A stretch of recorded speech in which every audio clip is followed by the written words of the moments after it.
Jiribam ki manung chana leiba Champanagar Makha Lekai Community Hall da ngasi August ki tang tara 2025 ki ayuk ki pung taramathoi taba makta da RK Nobin Sanana mifam mapu oiduna amaiba amadi amaibi gi sanglen lingbagi mifam ama Jiribam amadi Kasar gi amaiba amasung amaibi yauna phomki mifam asigi mayai tangbal da phomkiba miyoi singi manungdagi bina mutumna thambiramba wahai khara taminasi Sama afaba culture amani thakba haise akoi primaki thawani lara haibasi akoi miyoi bada sagona raba akoi miyoi bagi hakchang sagat bada jawaba laning lai sosin jawaba jamna maru raba thawam amani masibu akoina jamna thawai jamna ma sagobam khoi aigi culture aigi dharma aigi khunai sibu chaliba koina dharma sibu safon labagi dabakta koina bangkokwa thawam bangkokwa thawam thawam thawam se akoi primaki thawni akoina akoi primana dharma sibu safon labang bana dinasi akoina bawdo dharma maji koi lai ai lai thawdo chadri ko chapabudi adoi bata rasu ai yumda lai thawle bire ngaiba kuba mama thamdra no logi jumdagi hagola pa matamda khrum lai jai na pai mo lai thawle bire ngana khrum wa thagoje asi ko jani habela bonde lai lai so chali bani asi ari bai koi gi mati yogi ari ba madam dagi leraba chengba kunaya mani makha tabada oza dhoni na thambiramba wafam kharasu mayam taminase karigi laglibano haibadu ai amuk makha tajarake ai khoge lamdam sida haibadu jiri kasar tripura bangladesh bitai da tabalam khojai assam mitai da tabalam manipur natana hairiba lam singshida maivaluation maivilation penalization abutta leite ngasi ngaragi wanate khunda litara ngai jai litabada huji phau leite adu khangudana aigi isanupi ayek pamogi sanatombi gi magi thamoi laka nungsida karam bayamana sanction ki badagi wakhal si mahakna khalak ni bano haiba sisu khan bada wala thoi lamba phangde adu magi thamoi da sabyumna lamdam sida migration penalization hangari haibagi asep thajabaduna मागे अरेप उजरगा लमदमसिगी अहलमन कया अखंग है कया माइबीगी Laing चलबी कया खुमजिन जदन नशी असुगुंबा याई फरब कोरो नुई असिदा lotion नशी हांगबगी थौरम पांथोक चबसिगी थौरंगी अहानबा ओइना अइना ngasigi thawalasi aingonda tare thagachari sanatombi mahaki khole oigi khabi singda charbi isanupi mayam nakoina ningba pumnamak thungba oisan haina mapu kare thawni jari makha tabada mifam asigi me tangbal da phambi khiba RK Nobin Sanana thambiramba wafam kharasu taminase lukoi sra ko mina ko ngasi thawlai ba wakhalon ko mana aning bada pangko ke na khalai basi mamonda khogi mapu amana mawon isan mam jawi abai ka ni ni thambir kai ni san sitna lai rau ba ko lai kau ba ko koi mai lam bi to la i akoi ki hana lai rau mi 1960 ka ita aro do lai rau ko ki do pa ram ko so ma ni ko ni ko na ha ha mi ja 1960 ta aro do lai rau ko jadi kali pa ko ha de aro do lai rau 1960 ki do pa ram rau do ade madang tu mamang su mang harau madang harau la ko na ngasi di ก็อาจจะโอนไปเสียไหนหาในลายเราของเราที่กินลายเราของกันดียามเลยนั่นห้องมันไหลก็ยิ่งห้องมันไหลใช่ไหมใช่ไหมไปผู้สิ่งนั้นจะได้รำว่าก็ตั้งรุ่นสิ่งใช่ไหมหาในเลยรำว่าไม่มาพิจารณาอันนี้กันไล่รุ่นบุรีจุ่มก็จุกันจะได้ดีตั้งรุ่นเช่ใช่ไหมอาตมาจาอามาให้ก็ดีกว่าแต่หากเราต้องจะว่าทั้งไม่น่าไว้ตังค์สำนึกตั้งปนิยะเอาที่สกุลเลยนะจะคุณตาสมัยไม่บริษัทไม่บริษัทจะน่าบริษัทกันเลยเลยเจ้าคนตั้งผมไม่สังเกตตั้งผมสังเกตไม่สังเกตคนไหนสุดท้ายมีสุดท้ายสกุลเลยนะคนสังเกตจะมาคอยมาท้องตายคนจิตว่างดาไม่ว่าบริษัทไม่บริษัทเป็นอะไรยาวดีก็บริษัท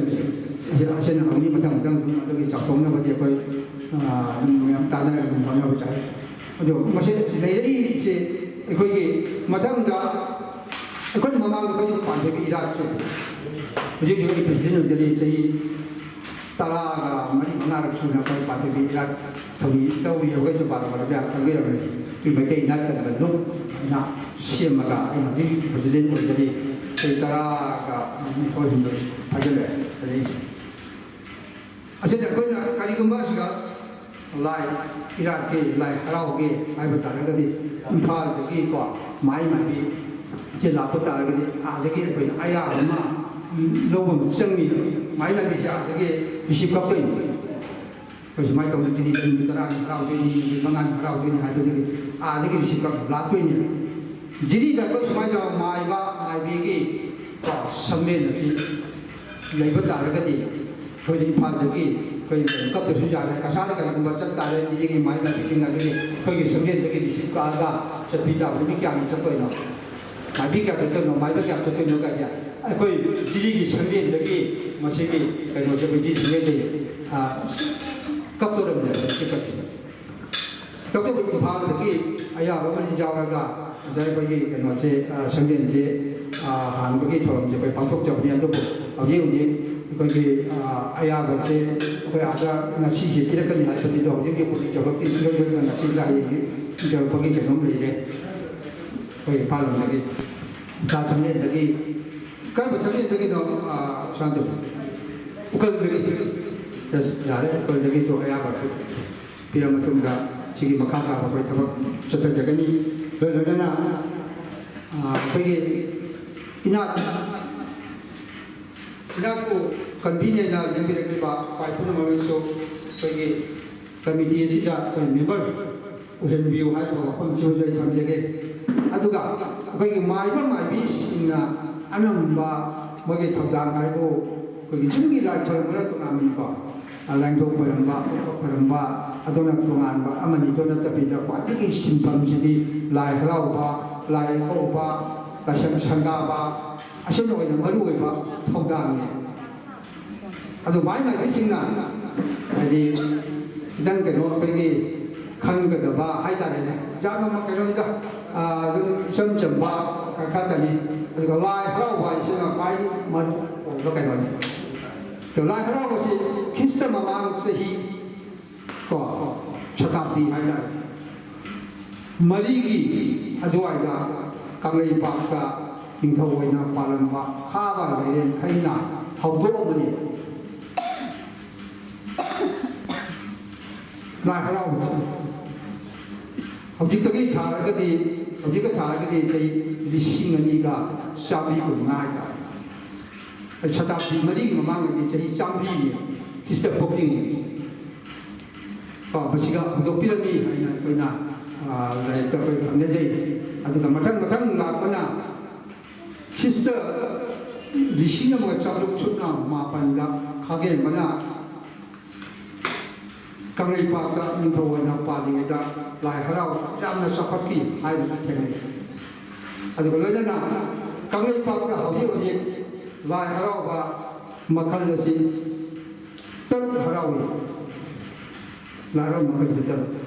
a ma mari le mi ko ani ma ko do da pa khok chara ke kanglei harau ka yanam da kanglei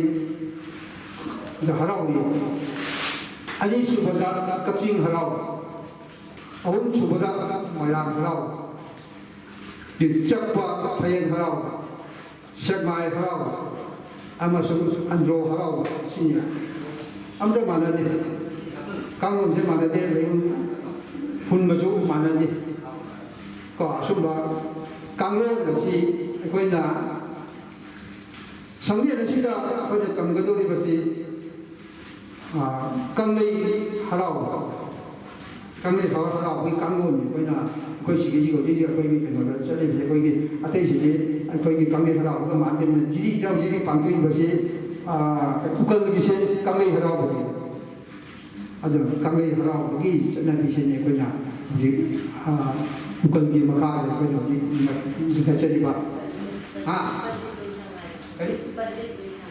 Padilusan lagi, padilusan lagi, ayu ukal lancar dah.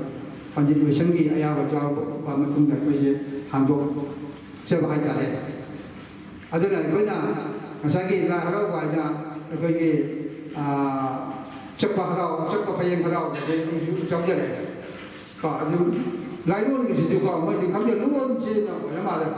Kerja luar je, kita tu cepat payung je luar je. Nunggu bawa ni kita tu kalau mungkin baru nunggu pada di kuah, lain orang je mau rumah, andro ke situ. Semai cuma ada mana loan pay je, loan je kalau kerja ekta tu kapcing ke situ. Apa? Mui mesti kalau kerja hari tu kalau kerja macam mana? Kuah ada mungkin nak kerja kami harau pergi, kerja sini kerja sini yang sum kasar dah, kerja ni setari bersih. Ada nak tu kerja nak yang sana tu nak jalan ke. Ko na apam chaba mada dani ne bai ta daga ko pagi makha ka ba chata na ba ba ne jage ni ko melo le na pagi mai ba ma su mai bi sing da pagi lai harau ba ko lai harau ba ai ba lai ka si ko ma se no ga ja le ka di ba pa lagi sien bi daga ko ma de je se pija ke ko kanano na kanano masagi irakpana kanano kamtramba kanano tawri no kai ko desan pija ke juga lai harau ko dari ke oina kanoge kogi singna mai do sum mai singna pai ko hai ko wapam si tamjage do na ai ba mai ba bi sangde na si koi matam kuina ko tum tin ngan ba nong chup thang ba Manipur gi nong chup thang ba ko mai gi nong da kum tin ngan ba koi sangde na ma ko sunu hai ro pham si tamjaga na si ni tam si da Makhatana mifam asibu sinlang liba sanatombi dagisu mahakna thambiramba wafom khara taminase ai ngasidi yang harawi haitare haidi matam sangna matam kaya dagi aina khanjarappa asa aikoigi laigi macha singna ningjarappa panthungdo ngasi aikoigi aigi ipa sahlaba laigi masak oiraba aibu takpi tambibada haibadi awala pa leira roidraba aikoi jiribangi oja dhoni bu yam nusi ani subada aigi yamungar ke yam nusi aina haiba matanda yamu aikoi gi Japanagar asida ai lamse thangdokserage aigi yumpham se jamdi amjade du boi mayang yoina idhawi macha masumana ai mayang yoina ai loisang amatang saba pamena Dedi yamuna harau na haitare ibema adudi nang jamuna su khanba kuire adu izanna haire yam phai adu tausi yana yamuna aina haijarubada ai ningbase yamuna thunganbi ba haitare ne aina khanbana mani adui matung tarakpada ai ojana isa sidi sana ningibodo baba su khanba kuire haidana ai baba haidi oja dhonina yam nungsina adai ojana mu babana mu mathang ai ibungsing mathang loina mari sabire haibadi aina loisang tu sajage khaktani ba haijaruse panjaruse makha tarakada ai ojasing ai yamungsing ai isesing adai ai isasing adai akoi sirina mai mayam sina ꯍꯔꯥꯎ ꯍꯔꯥꯎꯅ ꯇꯧꯁꯤ ꯀꯩꯅꯣ ꯑꯗꯨꯗꯤ ꯏꯙꯧ ꯌꯥꯝ ꯐꯩ ꯑꯩꯈꯣꯏꯁꯨ ꯀꯨꯏꯔꯕꯅꯤ ꯑꯩꯈꯣꯏꯒꯤ ꯌꯨꯝ ꯂꯩꯇꯕ ꯍꯥꯏꯕꯁꯤ ꯑꯩꯈꯣꯏ ꯀꯗꯥꯏꯗ ꯂꯩꯒꯅꯤ ꯍꯥꯏꯔꯦ ꯑꯔꯣꯏꯕꯗ ꯃꯤꯐꯝ ꯑꯁꯤꯒꯤ ꯋꯥꯔꯦꯞ ꯑꯃꯨꯛ ꯇꯥꯃꯤꯟꯅꯁꯤ ꯑꯁꯤ ꯑꯥꯒꯁꯀꯤ ꯇꯥꯡ 10, 2025 ꯁꯟꯗꯦ ꯅꯨꯃꯤꯠꯀꯤ ꯑꯌꯨꯛꯀꯤ ꯄꯨꯡ 10 ꯇꯥꯕ ꯃꯇꯝꯗ ꯆꯝꯄꯥꯅꯒꯔ ꯂꯩꯍꯥꯎꯄꯣꯛꯄꯤ ꯃꯈꯥ ꯂꯩꯀꯥꯏ ꯀꯝꯃꯨꯅꯤꯇꯤ ꯍꯣꯜꯗ RK ꯅꯤꯡꯊꯦꯝ ꯅꯣꯕꯤꯟ ꯁꯅꯥꯅ ꯃꯤꯐꯝ ꯃꯄꯨ ꯑꯣꯏꯕꯤꯗꯨꯅ ꯑꯃꯥꯏꯕ ꯑꯃꯥꯏꯕꯤꯒꯤ ꯁꯪꯂꯦꯟ ꯂꯤꯡꯕꯒꯤ ꯃꯤꯐꯝ ꯑꯃ ꯖꯤꯔꯤ ꯑꯃꯗꯤ ꯀꯁꯥꯔꯗꯒꯤ ꯂꯦꯡꯕꯤꯔꯛꯄ ꯃꯌꯥꯝꯁꯤꯅ ꯄꯨꯜꯂꯒ ꯃꯤꯐꯝ ꯑꯃ ꯐꯝꯈꯤ ꯑꯗꯨꯒ ꯉꯁꯤꯒꯤ ꯃꯤꯐꯝ ꯑꯁꯤꯅ ꯌꯥꯝꯅ ꯀꯨꯞꯅ ꯈꯟꯅ ꯅꯩꯅꯔꯕ ꯃꯇꯨꯡꯗ ꯑꯩꯈꯣꯏꯒꯤ ꯀꯃꯤꯇꯤ ꯑꯃ ꯃꯦꯅꯦꯖꯤꯡ ꯀꯃꯤꯇꯤ ꯑꯃ ꯐꯣꯝ ꯇꯧꯖꯩ ꯍꯥꯏꯔꯤꯕ ꯀꯃꯤꯇꯤ ꯑꯁꯤꯒꯤ ꯃꯦꯝꯕꯔꯁꯤꯡ ꯑꯗꯨꯗꯤ ꯑꯍꯥꯟꯕꯗ ꯄ꯭ꯔꯦꯁꯤꯗꯦꯟꯠꯒꯤ ꯐꯝꯗ ꯂꯩꯕꯤꯔꯤꯕꯁꯤ ꯅꯤꯡꯊꯦꯝ ꯅꯣꯕꯤꯟ ꯁꯅꯥ VP-ꯒꯤꯗ P. Sanathoi, Secretary K. Mohan, Treasurer A. Gaurakishore, Information K. H. Rajkumar, Member S. Pratap, L. Chauban, Member U. Dilip Kumar, Member M. Diamond, Member Singthang Khomba, Member A. Sanatombi, Member Y. Naba, Member Hariba Singasina Managing Committee ki committee ni aduga loina na committee sigi oiba advisory board amasu hoi thamjai hariba advisory board si ahan bada Aish Dhoni ani subada M Chauren ahum subada E Samor mari subada M Bina hariba sina advisory board ta laibigadaba singni asumna ngasigi mifam asi hariba committee asi khallaba matungda hoi loisinje